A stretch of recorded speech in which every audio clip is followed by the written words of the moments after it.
So many birds singing. Just rushing to get to the top of the hill before the sunrise so I can watch it. It's gonna be beautiful. Everybody's sleeping. Yeah.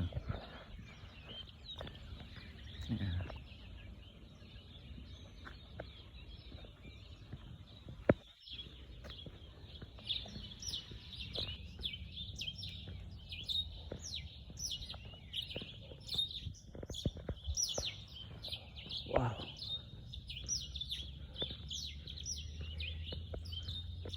Sounds so refreshing hearing so many birds. What a beautiful Sunday morning. So I think I might have arrived a bit early. Yeah, something keeps telling me that sunrise is probably at 13 past 6. So, because this phone's battery is almost low, I'm gonna just cut the video off until the time when the sunrise, I believe, is starting. You know? Yeah. The entire northern suburbs. Almost 13 past 6, but it's 9 past 6 now. But I'm noticing I might have an issue here with this cloud right here. You see, this cloud seems to be blocking the sunrise. So I'm hoping it doesn't, I don't miss it, but if I do, there's always another day. It's been a good walk regardless. Yeah, look at that, it's starting. Okay, 13 past. I am just waiting, walking around the Christmas tree. Have a happy holiday. I just remembered, there's this video, I think it's probably a skit where, yeah, I think it is a skit. It's like this comedian, he's busy cooking, and while he's waiting for the food, I'm not sure what he was waiting for, but he was waiting for the food to do something, and then he just starts telling a story, like a really depressing story. And then as soon as the food finishes, he's like, oh, anyways, and then he continues as if he just didn't say the most diabolical story ever. And I keep forgetting what the story was, but it was like, damn, this dude just trauma dumped while making food, and then just continued like nothing happened.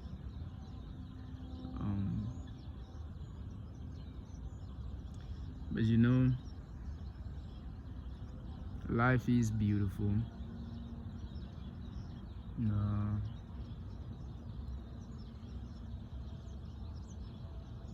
Yeah.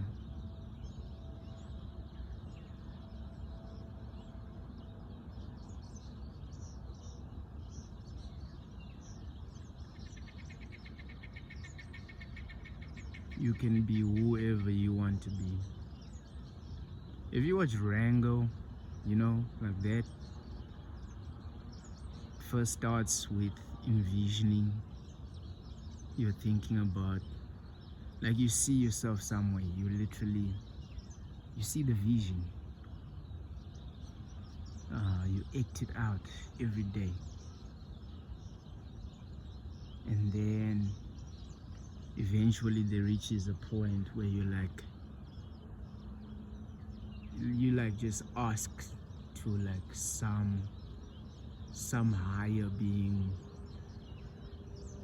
out there, like, yo, give me this life, this is what I want. And then when it first happens, it's like total chaos. It's like, why is this happening to me? You literally keep asking, why is this happening to me? I don't know why are all these things that seem horrible at the time, why are these horrible? Well, they're beautiful things when you start looking at them in retrospect. In the beginning, it's like, damn, I thought everything was going well. Like now, all of a sudden, there's just, ooh, a moth. I don't think you can see that. That was,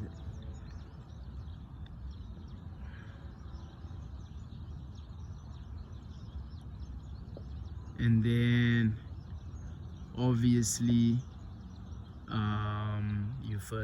you're faced with like at the beginning of that journey, you meet like I wouldn't say an oracle per se, but it's like almost someone that's like a spiritual guide that lets you know, listen, you're on the right path.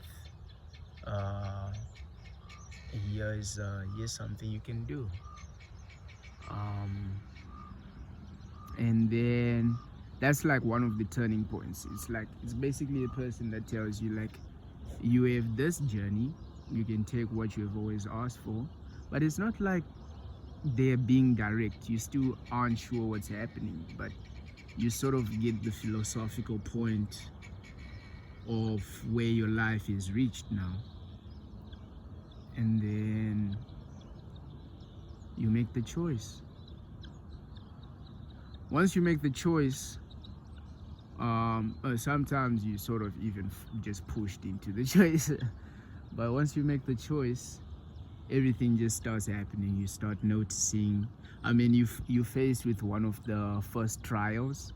It's it's the first trial because it's also sort of the determining factor, because you just dive into the deep end and you're being chased by what in Rango's case, you're being chased by your biggest fear. You're being faced by what you think is your biggest fear. What is it? In his case, what was it? It was an ego.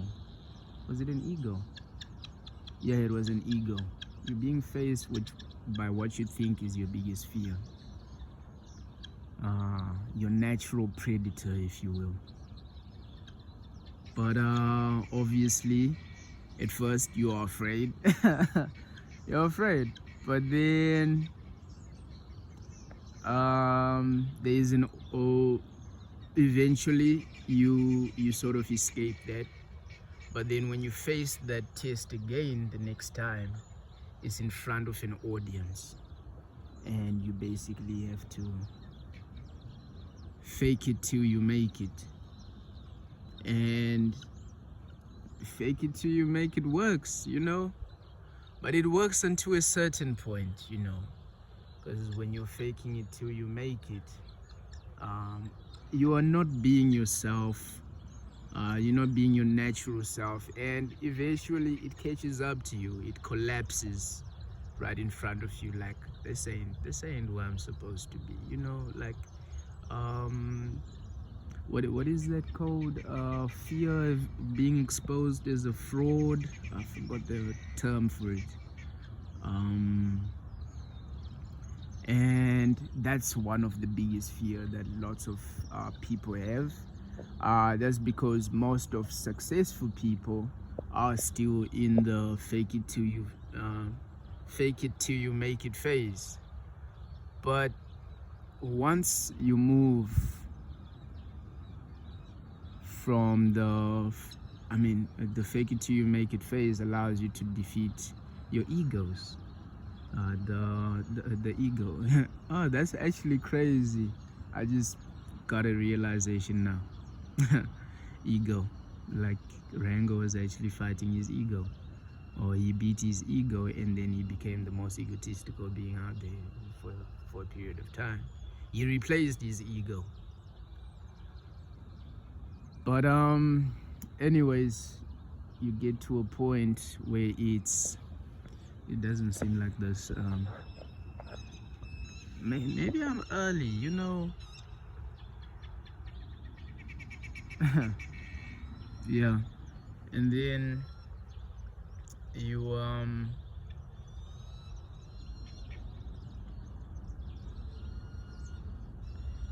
let me just think where I was with the story, or with this philosophical conversation that we're having.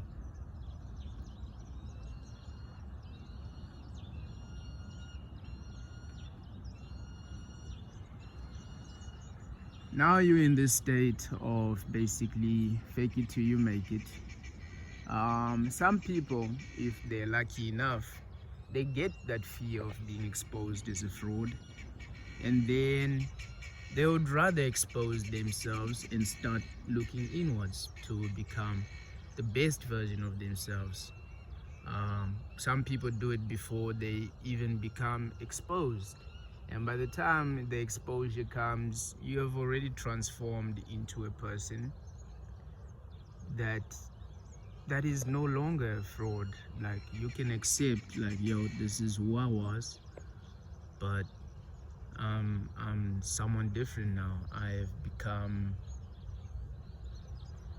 and you don't even need to explain yourself at the end of the day. And that's not like an egotistical thing that I'm trying to say. It's like you have lost interest in seeking certain approval from people, because that fake it till you make it basically means you are seeking approval from most people. You are acting a certain way so that society can accept you, but then you move from that. Like, for example, Rango was acting a certain way, like the snake. He was acting like the big bad rattlesnake, right? Saying it's his cousin. You know, he's basically like, that's who he is. He's acting like that's they come from the same, what is it? From the same cloth. They cut from the same cloth. And at a certain point, you realize that you don't need to be someone else, and you have your own, those things that make you different, those things that make you quirky, basically, are basically where your strength comes from. That's who you are. You gotta accept, like, accepting yourself makes you see the bigger picture. And once you see the bigger picture, you are now God. You have accepted yourself and others, and you just move in alignment with that. And at a certain point, once you are there, you can start seeing other people as well, where their journey is, and you see it.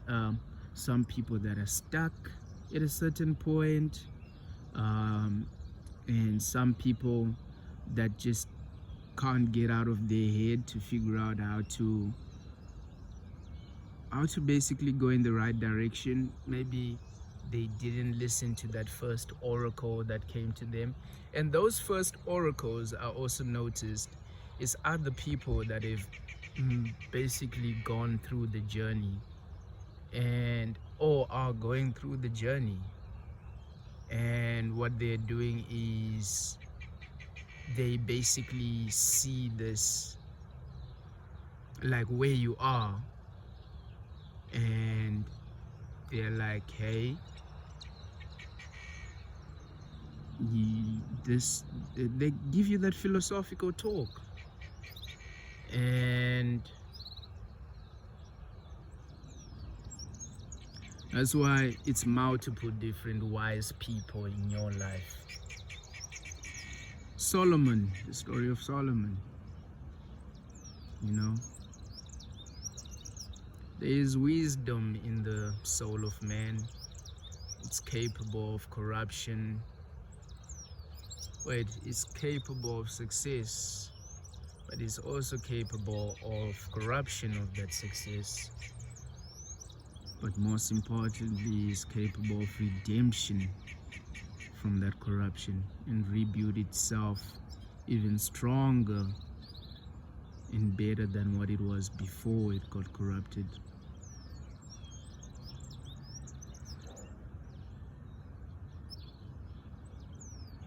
You know,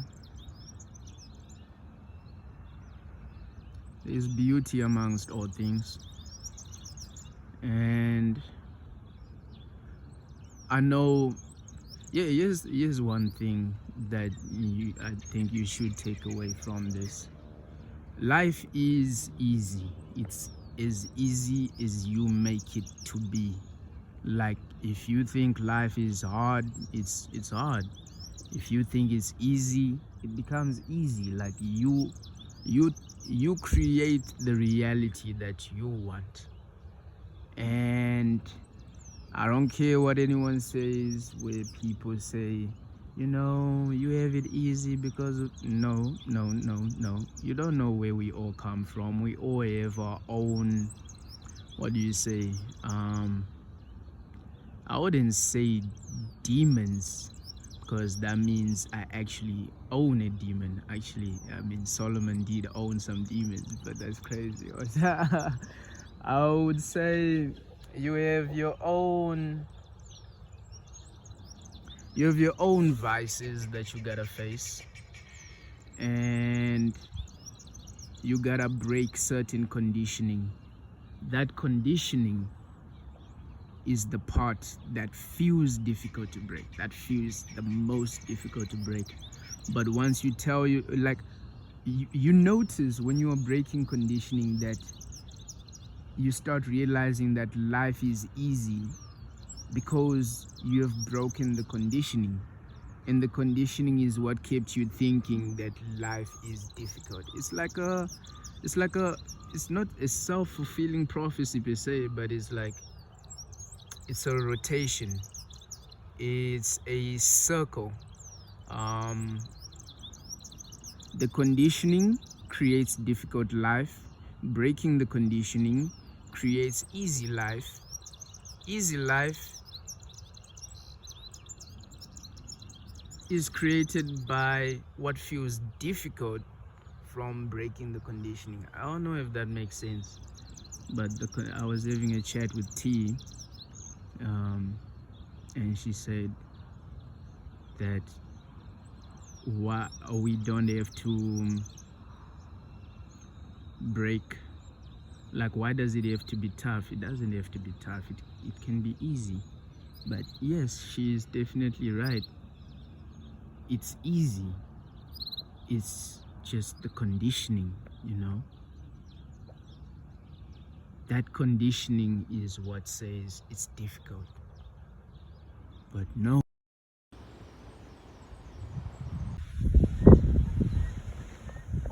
Quack, quack, quack. Quack, quack, quack. Quack, quack, quack. Ooh, a butterfly. Quack. Quack. Quack. They will let me get close. Allow me to get close, duckity duck. They're so close. They're like 5 meters away, 3 meters away, 2 meters away. That's so beautiful. Quack, quack. Someone is feeding them bread.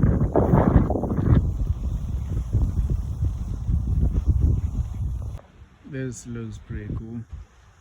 Small little heads, bubble heads.